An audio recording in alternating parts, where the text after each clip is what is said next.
a game at hand that is between a Calvary Football Club and Deje. A game that is at Bombo. We shall be giving you more of what exactly is happening that side. And at the same time, we did see the FUFA drum continue with, of course, a lot of games that you expected not to happen, maybe, and the results that probably were not able to hit in a right there. But at the same time, we also did see, of course, the big talking point of Arsenal, of course, being robbed, I should say, one of the biggest things that came through in the football history, and it's one big thing that you should be talking about that we will be discussing here and there. Those are some of the big stories that we shall be talking about right there. With me is Susie. My name is Owen Ezaga. Susie, good afternoon. Good afternoon, Owen, and good afternoon, viewers. We're back. Weekend was full of actions, and here we are to give you all of the actions that took place over the weekend. 2 p.m. to 3 p.m. we are in the house. A very big one. Sundays had a lot, Saturday had a lot, but of course Saturday also has another big one. But of course today is a Super Monday with, of course, a big clash between Tottenham Hotspurs and Chelsea. That's one of the biggest games that we will be turning your focus on to today in the English Premier League. See who will be the biggest name to talk about right there. Those are some of the big things that we're talking. Accountability of around 13 point something is what we're talking about in the FUFA drum. We shall be talking about the accountability right there. But all in all, West Nile province couldn't get it correct, but of course instead had to come up to make sure that they level matters to have, they were held by Buganda at that is Luo ground in their own home. Some people were like, and they were feeling home away from home. They feel the home is only Greenlight Stadium. Others feel the home is not even Parody. How true is that for you? And what do you think about this that happened? What went wrong for West Nile province not to pick a win? First of all, they took a lead in early minutes, around 15 minutes of play time. There is a Bong Rothumio Abang Cromwell who came up with the first goal there. And then somehow, Buganda province leveled matters and even went ahead to take the lead. And West Nile was trailing 2-1 down there. That is how first half ended. And then second half, towards somehow West Nile also came through and leveled. There is by Bright Vuni down there. It was quite a very bad one for what Team West Nile. We expected them to pick a win. We expected them to beat Buganda province by a very wide goal margin, like they did last season. Remember last season they also played. There is a team, Buganda province, but then it wasn't as we had anticipated. I don't know what happened. Maybe basically because we're not seeing most of the names that actually featured in last year that we're not seeing this year. This year, in a goalkeeping department, we're only I saw it was Anyama Richard who was there, and then in the striking department, a few of the strikers, a few of the names, legendary names that we always see in the drum games have not featured. There is, I think, Samson Sizo Kuti, the coach of West Nile province, is trying to bring in something new, is trying to bring in something unique, but then it is not adding up. To me, I think this time around, Team West Nile is already on their way to the exit because trust me, this very 2-2 draw that they actually played with Buganda province wasn't a very good one for them. If you look at closely other provinces that played, Chugezi played, and then Lango Acholi also played, and at least somehow most of the provinces that played won their games. But then here we are, West Nile tying up to a draw. I don't see them picking a win when they go for the return leg to play Buganda province in their home. Now it's a very big one, I could say. Yes, West Nile province can still get a win at Buganda. I've seen that happen. They played a draw in the first or in the inaugural, where you did see them have a draw 1-1. Yes, I remember it was Vianney Sekjugo who also still made it. I came to Arua here, scored a late goal to seal them a cup of that is the first of course champions, where that is Buganda at that is they came and won it in West Nile in the home of West Nile. So this time around it's like a revenge time, I keep saying, because it's a very big one. 2-2 all draw. Yes, we did see goals that came in early as early. We saw a goal that came in the 12th minute from that is Rothomio Cromwell Abang, of course, who was home, I should say. He knew he was home. He needed to make the fans happy. We did see also another big one that came through, of course, an equalizer that came through by that is the man by the names of Ogwet Gerald, who got that goal for that is the team of course, Buganda. Later on, you also did see the experienced player who of course had to make it right there. It was so terrific against Onduparaka. If you remember, for that is Team Chiyinda. He's called Yasa Mugerwa. You've known this name for quite a long time for those who have been hearing right there. He got himself onto the score sheet yet again to see of course matters 2-1, and that is the added minutes over the first half. Of course, Onduparaka's player Junior was brought into the second half to change the midfield, because that was where the pivot or the biggest problem was. You had Rombi of Maroons who was in that team. You had Yakin Rashid in that midfield of course the team. Then you had Wahaba of Arua Hill Sports Club. Things were not flowing in the first half as expected. Of course, there was a loophole already left into the midfield. But of course, later on, technically, of course, the man by the names of Samson Caesar Okuti did make changes. Yeah, he had to bring in, of course, Andama Jr. into the midfield in the second half. And then of course brought in of course, yes, Andama in the midfield, and then had to bring in later on Amaku also to make sure that the shiftness went on there. The two players changed the game because they needed really to Elio was pulled out. Elio Kello was pulled out to make sure that things work out for this very club. So you did see how exactly the midfield flew after there. Of course, West Nile to dominate into the midfield to make sure that things go rightly.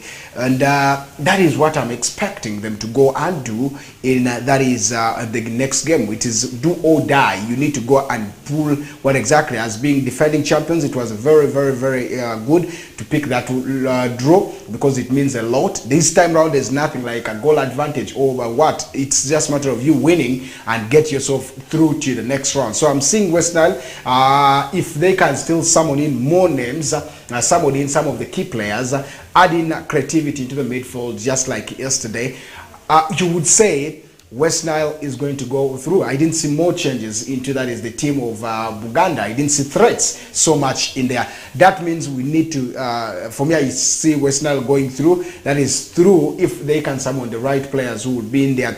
We saw the goalkeeper was Anyama because we didn't see Norman come into the team. The man by the names of the captain of the team, Nafian, is not in the country. Names like Fahad Bayo are not here. Of course, West Nile, if a region or province, if they have the money, then they will have to import, or I don't know, import, yes, or export, I don't know, but import Bayo, pay his tickets, and then he comes and plays the game, or pay Nafian from Ethiopia to come and play. Those are some of the things. So those are the things, but I believe West Nile has a lot of players that they can rely on into that team, and they still can get. Shaban, yes, was one of the hard guys in there, giving hard time to the defenders, but of course couldn't convert. That showed you what exactly the team is capable of doing. So for me, I think it's just a matter of reassembling the team very well, knowing who is this. Vuni came up with the goal. He was the man of the match. That showed you how exactly he was committed to see that things work out. So I think West Nile can still go through in there. But of course, one of the biggest thing is the pitch. I felt affected West Nile province, and Luo ground looked very small for me. I saw a lot of noise, by the way. If you look into the different social media handles, you'll actually see that people bringing in the complaints about Luo grounds. It wasn't really suitable for hosting such a huge game. It wasn't suitable for holding such a big game. Trust me. I don't know if FUFA came down to look into this pitch before they actually gave a go ahead for the pitch to be used. Because initially, if you look through as the quarterfinal draws were being taken, you would see that actually the initial pitch that was cleared was Greenlight Stadium, but then somehow it was changed to there is a Luo grounds down there. But then a lot of complaint coming through. I am just imagining if it had rained a day before, or if it had rained during the game, I doubt if that game would continue. We've seen a lot of games being shifted due to heavy downpour, where the pitch absorbs the rain and it becomes muddy, it becomes watery, and the game of play cannot actually go on. To me, the pitch was really in a sorry state. I don't know if the people involved or the stakeholders really worked upon this pitch, or they clearly saw it that it wasn't a very good quality to host such a big game. But then it is something for the future where we can learn from the games held, and yeah, that is it, of course. But then for the future, we really need to work on some of these things. Surely, it wasn't a good one. Yes, we did see that game, but of course at the same time, that is where we were. It is us who went there. We need to rotate the games, just like how people said. Again, if you don't rotate, you are in problems. So it was the right thing that, of course, the region had to do. All the organizers of the region needed to do, probably to make sure that things work out for them. Yes, they tried and pushed it amidst the bad weather. We did see rainy, it was muddy, but of course the boys still tried getting in at least a point right there. So we're expecting a very big game that is going to be coming into, that is the Kampala game that will be in Buganda land now in Kampala. So we shall be urging, of course, people to come also in large numbers, give support. The Arua Taxi Park team, come and let's give support to the West Nile Province team, because it's going to be one of the biggest thing in there.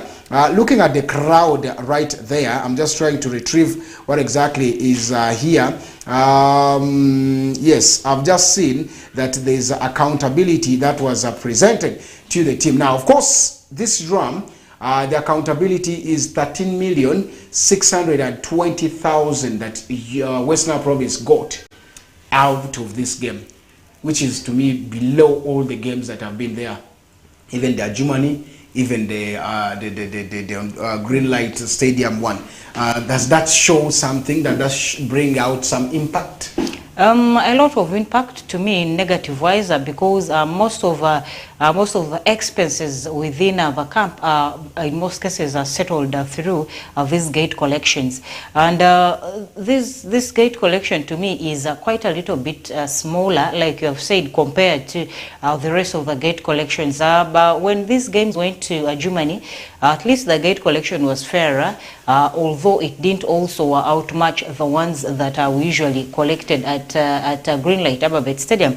This clearly should show to the rest of the people that actually brought in a lot of complaints last season, where people said these games need to be rotated. West Nile is not only in Arua, blah blah blah, and all that and all that.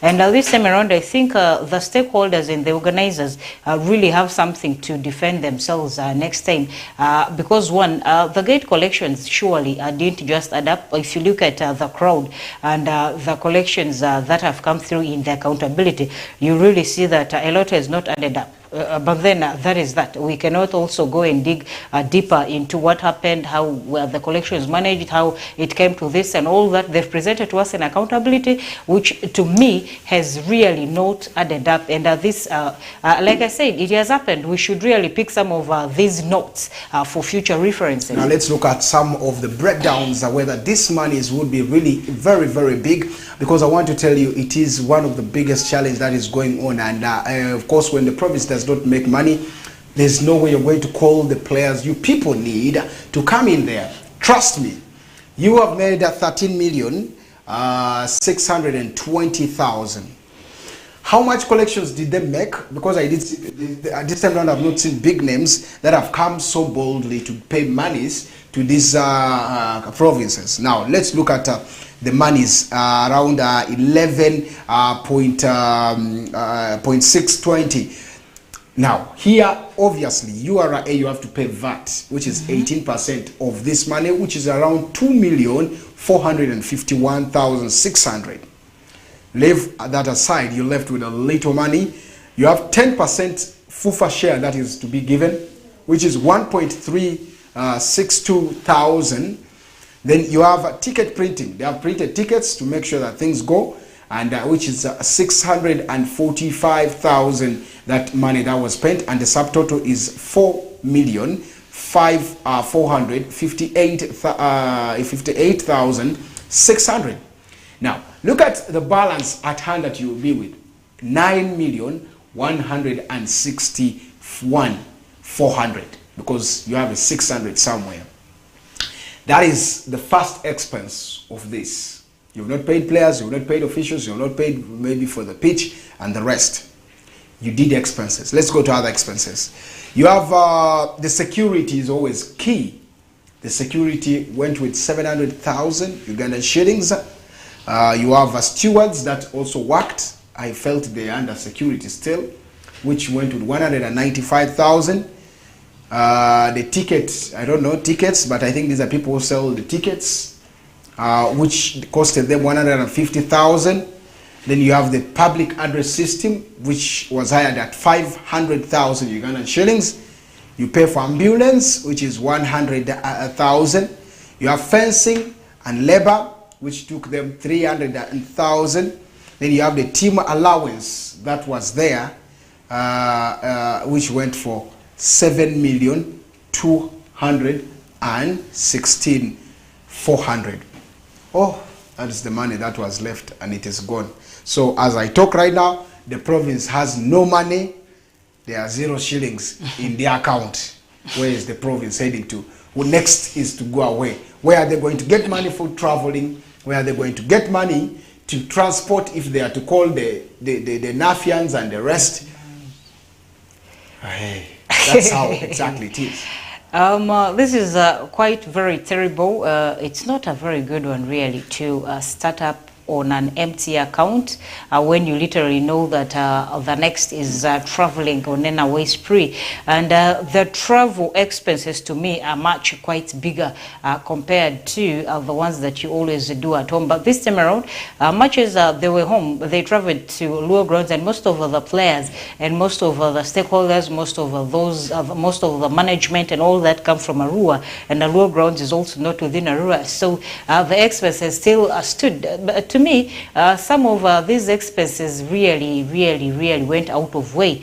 Look at the stewards, like you said, they really needed to be attached under also a certain department that already was cleared. But then, like I said, they have presented the accountability. There is nothing we can do. And maybe, probably, we can say that they need to start doing mobilization. I don't know, because you cannot really start a journey on an empty account, on an empty pocket.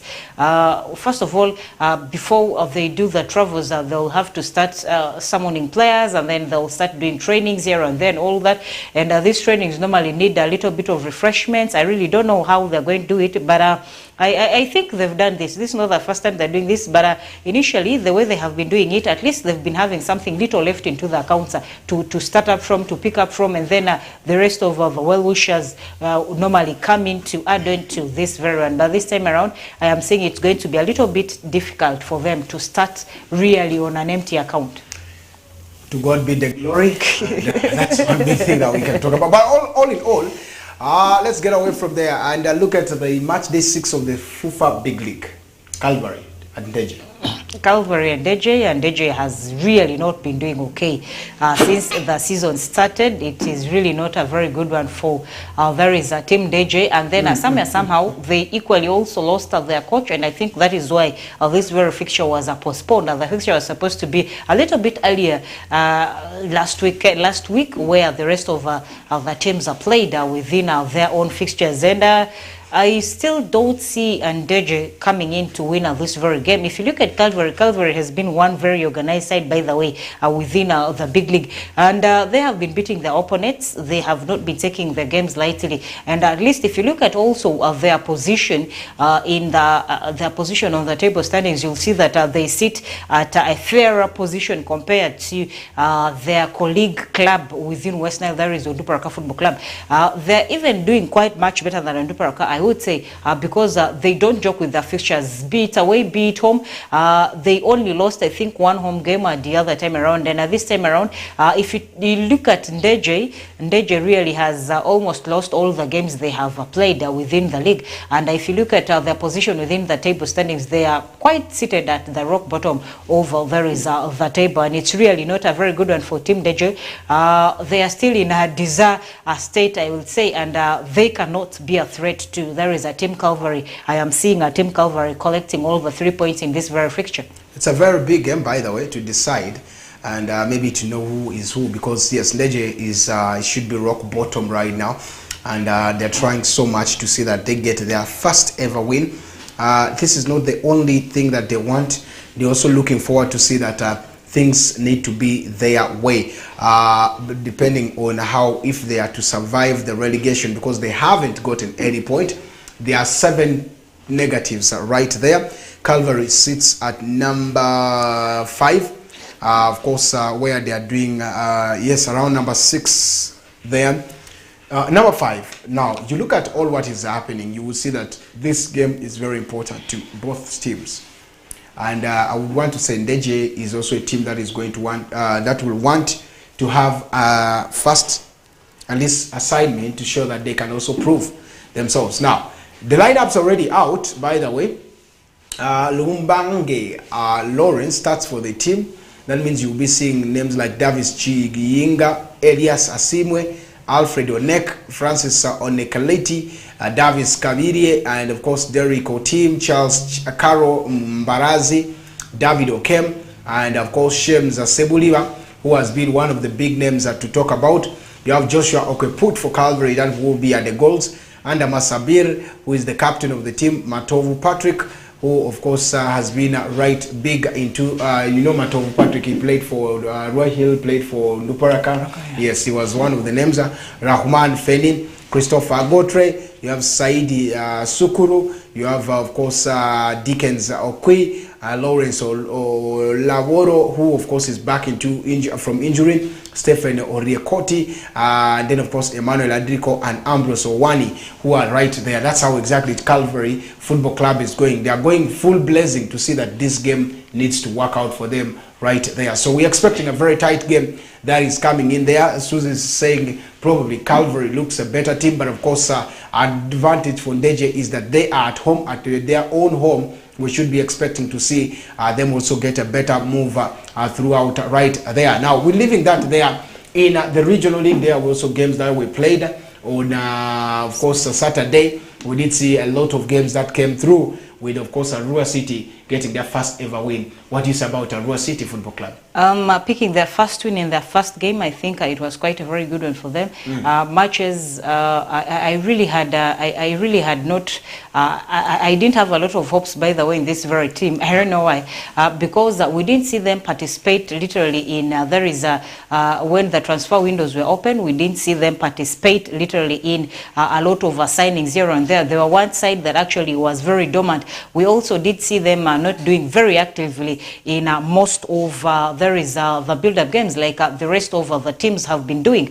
And we did see them play one build-up game, that is with one side that actually plays in FUFA in Bet Power Big League. That is a game they actually had with Unduparaka Football Club, and in that game I think they shared spoils down there. So to me, Arua City also during the transfer windows, you literally see that they lost in a lot of their players to other clubs. So I really had lost hopes on a team Arua City, but they came through and surprised that they picked actually their first win. There is against Apadea, and this time around I think they are a very good side to go. And if this is yet match day one, we cannot actually come through and start ruling out certain teams and praising the others here and there, like we had discussed at length on there is a Saturday with my colleague host, there is Benson. We actually said that it is too early to rule out certain teams, and it is also too early to praise certain teams. We will do this unless games go into a match day 5, match day 6, when actually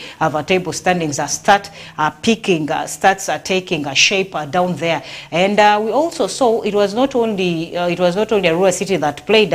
We also saw Leah, by the way, Alpha Rising Stars are picking in the first loss during the first game ever. It was also quite very surprising, and then a few of the teams also did win some of their games. It was a very good start. There is for team Arua City. Arua City started widely, but of course we yet to see how exactly that will be for them, because it is not only you starting, the start was well. I just know that they have received back their kits from that was from China, so they were smartly dressed, but of course they didn't have where to play their games at first. Not until, of course, they had to go in for green light at a later time, which of course was not going to be easy. But later on, of course, got into there. So this shows you how exactly the team has been disorganized.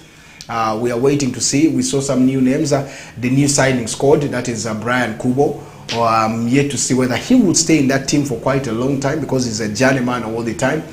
He's not serious with what he's supposed to do. He's a good player, a good striker, but sometimes lacks what exactly he needs to put in there. So it is one thing that we're looking into and see what exactly will be coming. Not only that, we also did see teams like Tipsa walloping Moyo by 5 goals to 1. It was a very good start for Tipsa at home also, Moyo is also looking right there to see that things work out. So what do you say about that one? Moyo Town Council and Tipsha, by the way, I had literally ruled out Tipsha because I said last season they didn't play to the expectations compared to the other seasons that they have been taking part in. And they actually came through and surprised me. I had actually given it to Moyo Town Council to actually pick a draw, by the way, with Tipsha. But then Tipsha came through and proved me wrong. This time around, by the way, Nile Zone is going to be one tough side. Also Nyagaki Zone team this time have come through not to joke. Teams have come to play, and we also saw Total there is in the Nile Zone also picking in their win there, and it is quite a very good one for teams to start on a very good notice, unless otherwise a few that actually have picked losses in their match day ones. BK City Barakala Football Club has also gotten themselves a one win, and at the same time Araka with Yumbe Hospital was a goalless draw, as Pai the Black Angels had a very good one. Up to 70th minute was when they scored a goal, 2-0 against Pajobi. They are also flying. They are flying, and this literally looked like a derby. This time around, the two sides, by the way, are going to have a lot of derbies. In the Nyagaki Zone, the only team there is this side, we're going to see Arua City and Alpha Rising Stars. The rest of the teams are from the other side. By the Black Angels, by the way, they are a side to watch this very season. There is if they will be able to manage their fans. By the Black Angels has always been a good side. They only have issues in their fans. We all know what their fans are capable of doing, and last season their misery actually to me was caused by their fans. And I think this time around I tried off season, I tried talking to a few of their people, and they said, they acknowledged that this time around their fans are going to be the most disciplined, their fans are going to be the best fans ever, and they took time and sensitized the fans, they talked to the fans and all that. So they have also done a lot of signings, by the way. There is by the Black Angels for you, they have done a lot of signings, and apart from one key guy that they almost signed, that is Okello, who took in sign-on fee and then also went to, there is by the United. I am seeing a lot of noise about the stakeholders saying this money was communally collected and Okello needs to refund their monies because he is a player for by the United. And by the United is the team that actually beat Alpha Rising Stars 2-0, and that very brace, the 2 goals were scored by Okello himself that was supposed to be by the Black Angels man. But then without him, by the Black Angels equally doing very well. They did a lot of signings. They're actually one of the most active sides that did signings during the transfer windows in there is a regional league. Now a recap of all the games right there from Friday. Nebi Central beat Nyamhama by 2-0, as Kochiaban beat Yumbe Heroes by 2-0. Alpai United beat Alpha Rising by 2-0, and of course Odramachako beat Team Total FC of course by 2 goals to 2. Yes, and then of course you did see Pakwachi Youngster 2-1 winners against Zeus Central, as Koboko Rising Star played 1-1 all draw with Ajuman Town Council. On Saturday, Arua City beat Padea by 1-0. Pakwati Super Eagles beat Kuruva by 1-0, and Paida Black Angels beat Team Pajobi by 2-0. Araka Football Club had a 0-0 all draw against Yumbe Hospital, and BK City beat 1-0 Youngsters, and Tipsa were 5-1 winners over Moyo Town Council right there. So exactly, that is how exactly they